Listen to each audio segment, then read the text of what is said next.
ये मऊ से आयल हो, दूर से आयल है, जा तो सकत नहीं सीधे, जब खत्म हो जाए तब लोग यहाँ फसल हुआ लोग सुने के पड़ी। तो ये बात ऐसे हम कहते कि मैंने थोड़ी देर और चली विचार विमर्श। यहाँ जो मैं राम जी को पहली बधाई देना चाहता हूँ। अभी जैसे गिरजेश जी कह गए कि 10 पत्रिकाओं के लोग यहाँ सभागार में मौजूद हैं। मुझे लगता है कि उससे ज़्यादा महत्वपूर्ण है कि एक साथ किसान आंदोलन से जुड़े हुए कम से कम 8-10 संगठन यहाँ मौजूद हैं। इसके लिए मैं राम जी भाई को बधाई देता हूँ। जो लगातार ये जो किसान आंदोलन है जिसमें खेत मजदूर और किसानों की एकता था, क्योंकि इन्हीं के, अब क्या कहेंगे, सौतेले भाई कहेंगे कि क्या कहेंगे, इन्हीं के धारा से निकले हुए लोग सीधे सीधे किसान आंदोलन का विरोध करने वाले भी रहे हैं, ये जानते हैं, है कि नहीं? उस तरह के लोग नहीं आते थे, कहते थे कि हम किसान आंदोलन के विरोध में। तो कम से कम यहाँ जो लोग आए हैं वो लोग एक साथ लड़ने वाले लोग आए हैं। क्योंकि आप लोग जानते हैं CPI-ML के मान लीजिए कि अगर कम से कम 20 तो ऐसे ग्रुप हैं जो सारे के सारे अपनी पत्रिकाओं के नाम से जाने जाते हैं। ठीक है, पत्रिका की चूंकि बात आई, गिरजेश तिवारी ने कहा, तो बहुत सा मैं भी गिना सकता, लेकिन वो अपनी अस्मिता को उस पत्रिका के नाम से जोड़ते हैं कि हमारा ये मतभेद था, मुख्य अंतर विरोध ये नहीं, ये है, और लिहाजा और हमारी पत्रिका के नाम से हमारा ग्रुप जाना जाता है। ठीक है, और कहने में मुझे कोई संकोच नहीं है कि एक जमाना था जब चाहे साम्यवादी अखबार हो, समाजवादी अखबार हो, नास्तिकवाद में मानता हो, ग्रामोद्योग में मानता हो, उसका समाज में प्रभाव हो सकता था, होता था। अब क्यों नहीं है? इस पर चर्चा नहीं हुई, इसलिए मैं इसकी चर्चा कर रहा हूं। अब इसलिए नहीं है क्योंकि ये टेक्नोलॉजी बदल गई है, पूरी के पूरी टेक्नोलॉजी बदल गई है।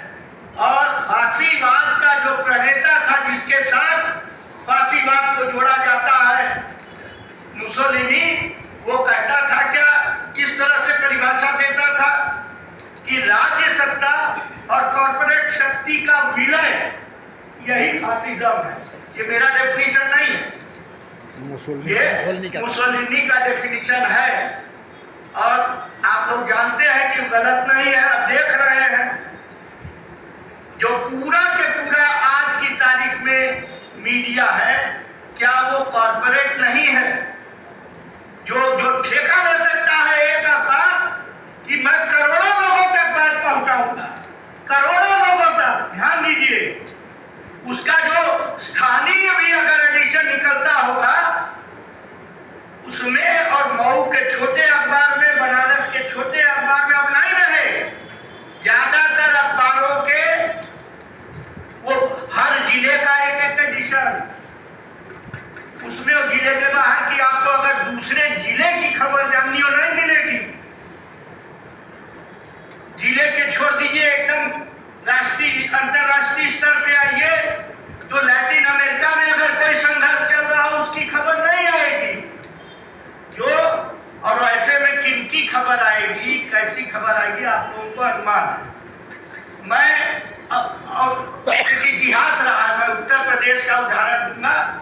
गणेश शंकर विद्यार्थी जी की चर्चा होती है ना, गणेश शंकर विद्यार्थी की शहादत हुई थी। सांप्रदायिक दंगा रोकने में प्रत्यक्ष वो गए थे, उनकी हत्या हुई थी, ये हम लोगों को नहीं भूलना चाहिए। और वो एडिटर थे अपनी पत्रिका के। महात्मा गांधी ने कहा था कि मैं गणेश शंकर विद्यार्थी जैसे मरे वैसे मरना चाहूंगा, ये गांधी ने कहा था।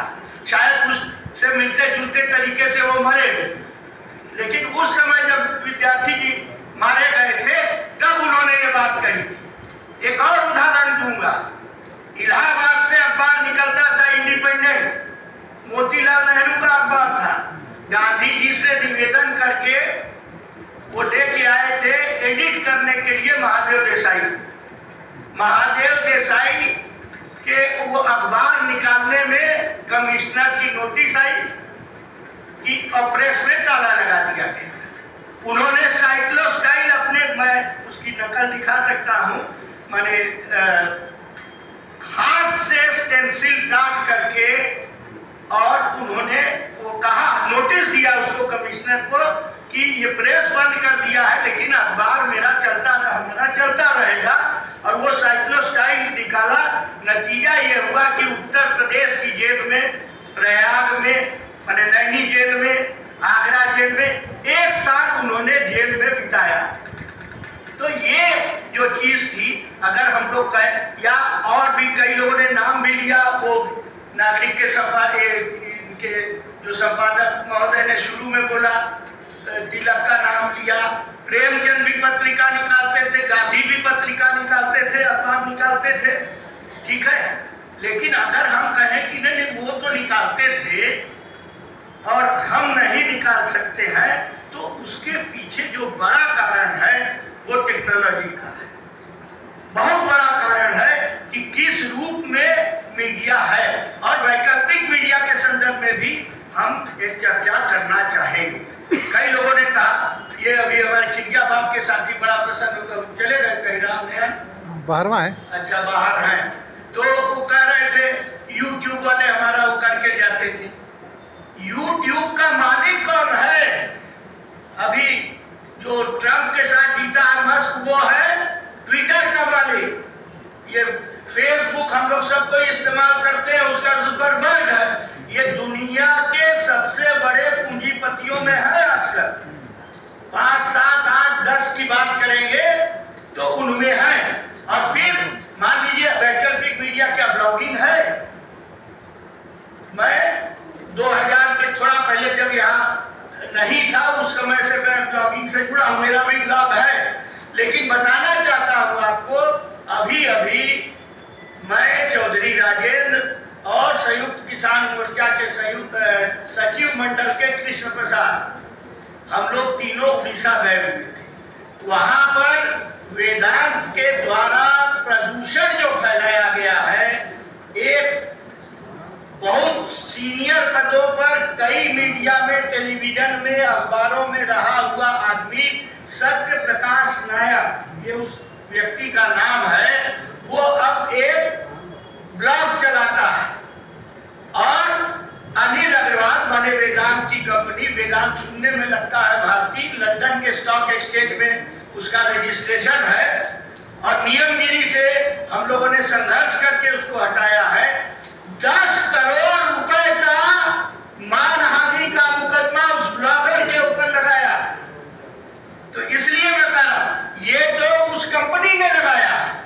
और कंपनी अगर फिर बात करने लगे जुकरबर्ग से, कंपनी अगर बात करने लगे वो एलन मस्क से कि इनके ट्विटर अकाउंट पे करो, और शुरू है, भ्रम में मत रहिएगा।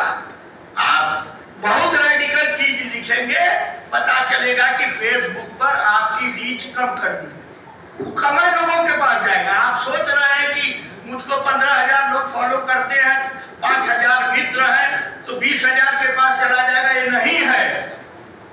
वो नियंत्रित करते हैं, और आप उन्हीं के आंकड़ों से देख सकते हैं। उसके प्रोफेशनल बोर्ड पे जाएंगे तो बता देंगे कि कितना रीच है उसका। तो ये मैं जिक्र जानबूझ करके ये कर रहा हूं कि क्योंकि देखिए, इंटरनेट का कोई मालिक नहीं है, ये बात सही है।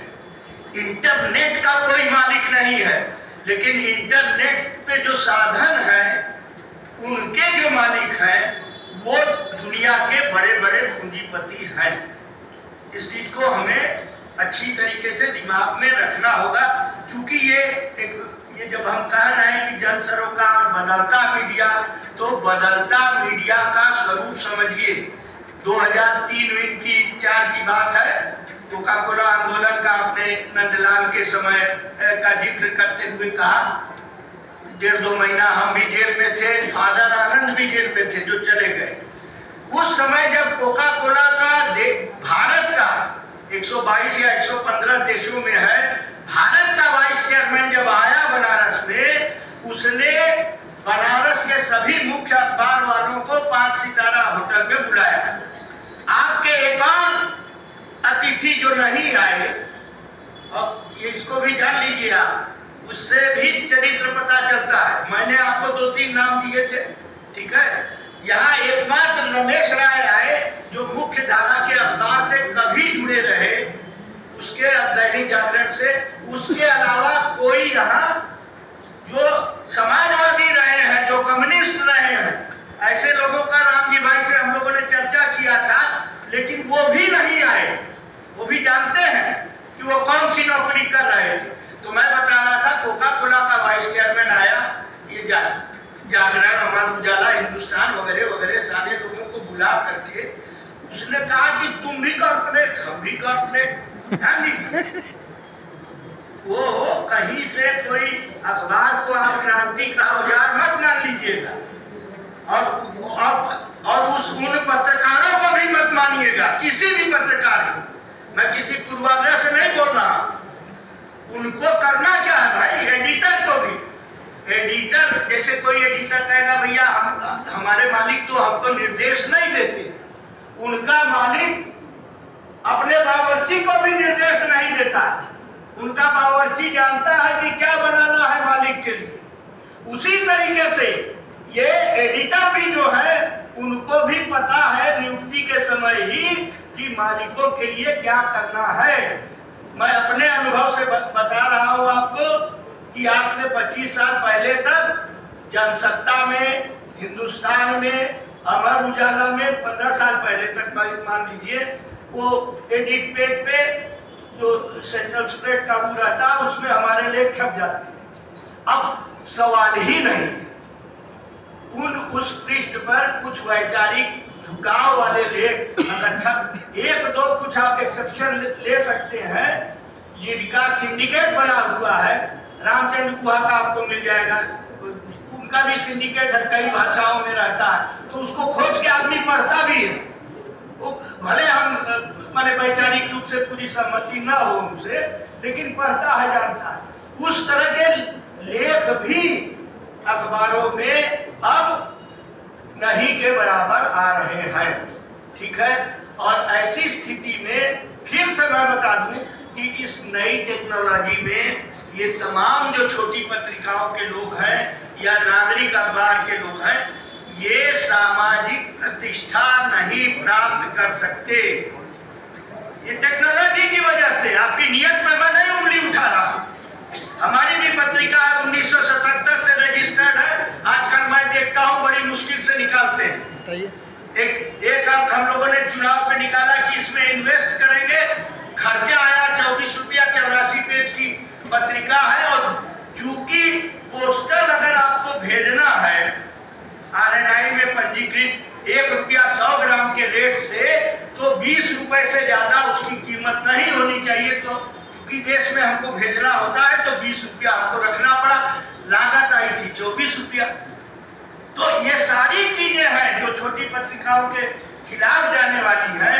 लेकिन फिर से कहूंगा कि टेक्नोलॉजी जो बदली उसको भी ध्यान रखिए। हम ये नहीं कहते हैं कि वो लोग थे बने जो बड़े बड़े नाम हमने शुरू में लिए, या आपने भी, संपादक महोदय ने भी लिए थे, कि अच्छा लेखक कितने बचे हैं उसमें, पत्रकार और लेखक। इसमें मुझे तो लगता है कि भाई वो बीच का कहीं क्लर्क टाइप का काम रह गया। जो पत्रकार है मेन स्ट्रीम के, वो अन्यथा न ले, तो क्लर्क जो काम करता है, किरानी क्लर्क का जो काम कर रहे हैं, उस टाइप का काम उसको पता है, कितना भी प्रशिक्षित हो। और प्रशिक्षण के अभी कोई कह रहा था, हम उनसे बता रहे थे कि बच्चे जो जाएंगे वो लोग करेंगे। तो ये जान लीजिए जर्नलिज्म की जो पढ़ाई हो रही है वो भी इसी दिशा में हो रही है कि तुमको किसी मीडिया प्रतिष्ठान में जाना है, चाहे वो चैनल हो, चाहे कोई अखबार हो। और वेतन जानते हैं आप लोग, मैं सन 73-74 का एक आंकड़ा एक जने का जानता हूँ। प्रत्यक्ष फर्स्ट हैंड ये जानता हूं कि जिनका नाम लिया जा रहा था कि इमरजेंसी में इन्होंने सचमुच भी स्टैंड लिया था इंडियन एक्सप्रेस ने, और एक दूसरा बड़ा नाम रामनाथ गोयनका के यहाँ काम करने वाले कुलदीप नैयर, और रामनाथ गोयनका सीधे सीधे कहते थे ये कुत्ता पाल रखा है मैंने, इसे 10,000 देता। सन 73। अब ध्यान दीजिए, जिस व्यक्ति की हम लोग प्रशंसा कर रहे हैं कि प्री सेंसरशिप का वो विरोध कर रहे थे, उनके अंदर भी ये भावना थी कि कुत्ता पाल रखा है। और नैयर साहब बैठे हुए हैं, ये मैं जानबूझ के यहाँ जिक्र कर रहा हूँ। आपको बताऊं कि इस शहर से, और ये राम जी भाई वगैरह जानते होंगे, जेल में थे, जेल में भी पहुंचती होगी, एक पत्रिका निकलती थी जो सेंसरशिप को धता बताते हुए साइक्लोस्टाइल पत्रिका रणभेरी, ठीक है, मेरा बड़ा भाई उसके निकालने से जुड़ा हुआ था, योगेंद्र नारायण शर्मा जुड़े हुए थे, अशोक मिश्रा जुड़े हुए थे, सुधेंदु पटेल जुड़े हुए थे जो बाद में जाके चौथी दुनिया के एडिटर बने, नचिकेता भी मुख्य धारा की पत्रकारिता में आया तो काफी बड़े बड़े पदों पे रहा, लेकिन वो सेंसरशिप को धता बताने के लिए वो इतनी बड़ी मशीन थी। अब तो इस पीढ़ी के बच्चे जानते नहीं होंगे कि साइक्लोस्टाइलिक मशीन क्या होता है। और सेंसरशिप के खिलाफ उसमें बिना गए वो पत्रिका निकल रही थी बनारस से, मेरा ख्याल है जेल में भी कुछ कापी चली जाती, ठीक है। तो ये है वैकल्पिक, आगे के समय के लिए भी खतरा उतना ही बड़ा आ रहा है। और फिर से मैं कहना चाहूंगा कि संघर्ष में जो एकता बनती है वो असली एकता है, वो समूहों की है, वो आंदोलनों की है। उस एकता को हमें बरकरार रखना है और ये वाला इसको रोकना नहीं है भाई। एक हमारे साथी कहा करते थे जब ये एकता वाली बात होती थी ना कि 10 दुकान है, 10 को बिक्री नहीं होता तो एक संडे मिल गई से थोड़ा बिक्री बढ़ती 100 में से जाए। तो अगर 2,500 हमारा निकल रहा है, किसी का और मान लीजिए 1,500 2,000 छप रहा है, कुल मिला के आप लाखों करोड़ों का जो ठेका लेते हैं, एकदम मैं खुल के कह रहा हूँ लाख, और इसमें एक एक शब्द है। अभी वो मैडम प्रगतिशील लेखक संघ वाली एक आध शब्द बोल गई, ठीक है, सूचना और ज्ञान ये पर्यायवाची नहीं है, ठीक है। मेरे पास ढेर सारी सूचनाएं हैं तो मैं ज्ञानी नहीं हो गया, ठीक है। उसी तरीके से संचार, मैं कुछ शब्द युग में ले रहा हूं, 2-2 शब्द, संचार और अभिव्यक्ति ये दोनों एक नहीं है, ये ध्यान रखना होगा। इसका जो बारीक अंतर है उसको समझिए।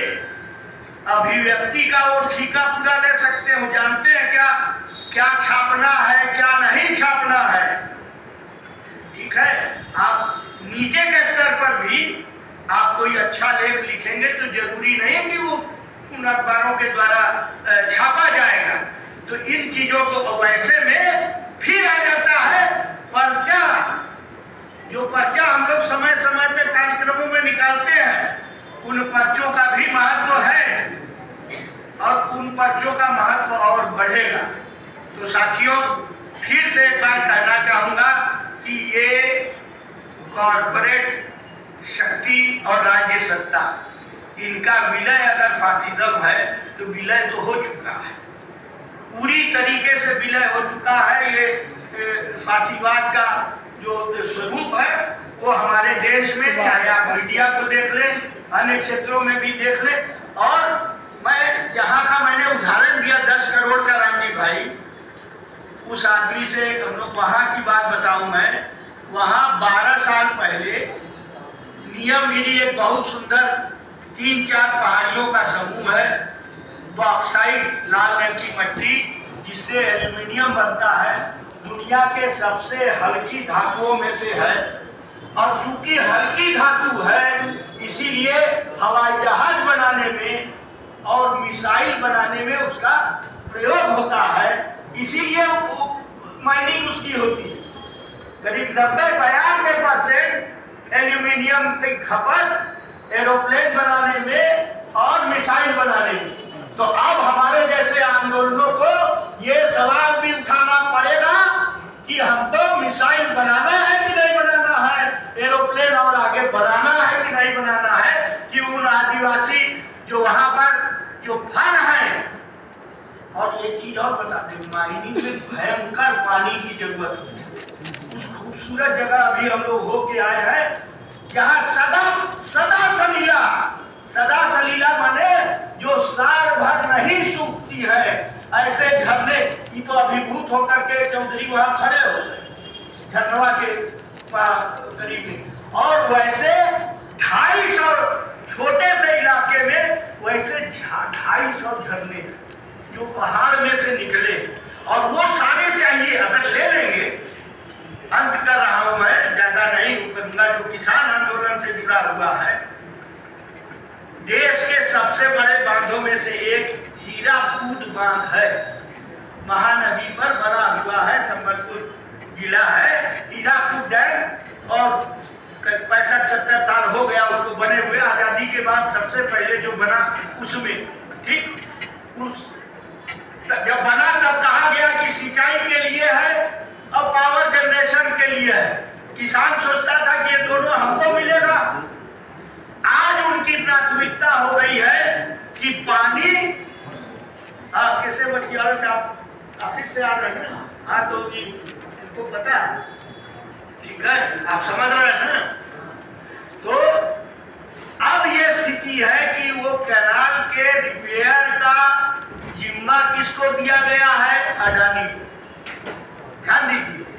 और अडानी न सिर्फ रिपेयर करेंगे, पहले होता था जो पनिवट जिसको कहते हैं यहाँ बिहार वगैरह में, ठीक है, पनिवट तो माने पानी का टैक्स, ठीक है। एक जने सासाराम के भी आए थे, इसलिए मैं बता रहा हूँ। पनिवट हमारे साथी अभी गुजर गए पिछले दिनों।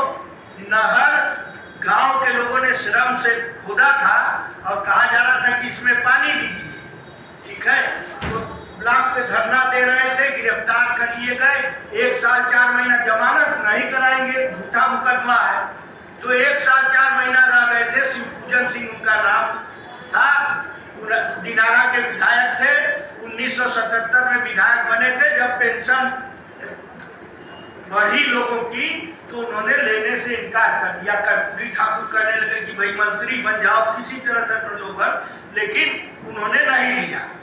तो मैं इसलिए कह रहा हूं कि वो नहर की सिंचाई फिर से बता दूं, चूंकि किसान आंदोलन के साथी बड़ी संख्या में है।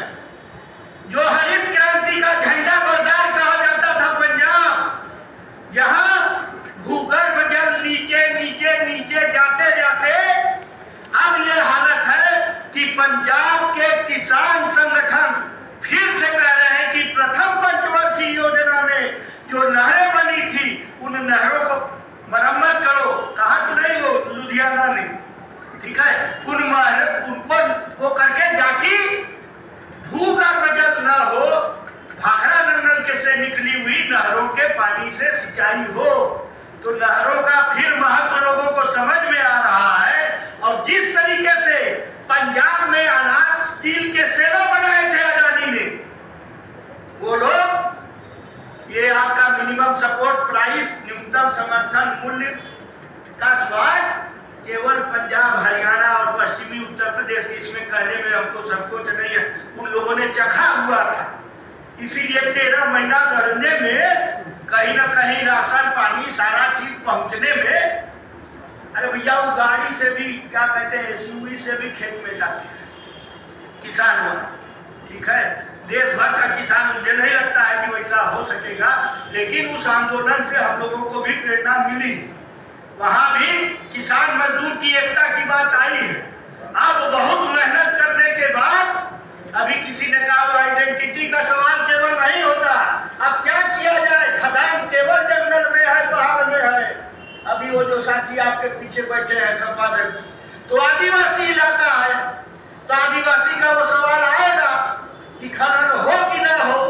वो कि अडानी जिंदा रहे, अनिल अग्रवाल जिंदा रहे, तो बहुत मुश्किल के बाद संयुक्त किसान मोर्चा में भी उनके सवालों पे कम से कम प्रस्ताव पारित हुआ।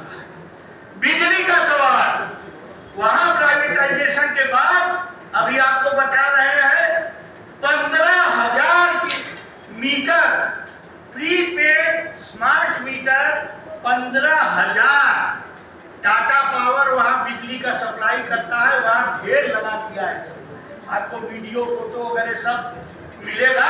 15,000।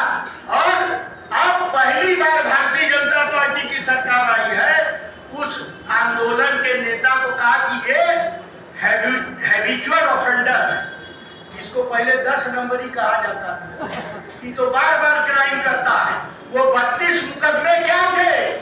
वो 32 मुकदमे, जो किसके ऊपर 32 मुकदमे हैं, वो 32 मुकदमे जो किसानों ने अपने घर का खेत का मीटर निकाला और निकाल करके जो ढेर लगा दिया, उस मीटर निकालने का FIR है कि एक किसान ने FIR नहीं किया, सारा पुलिस ने किया है।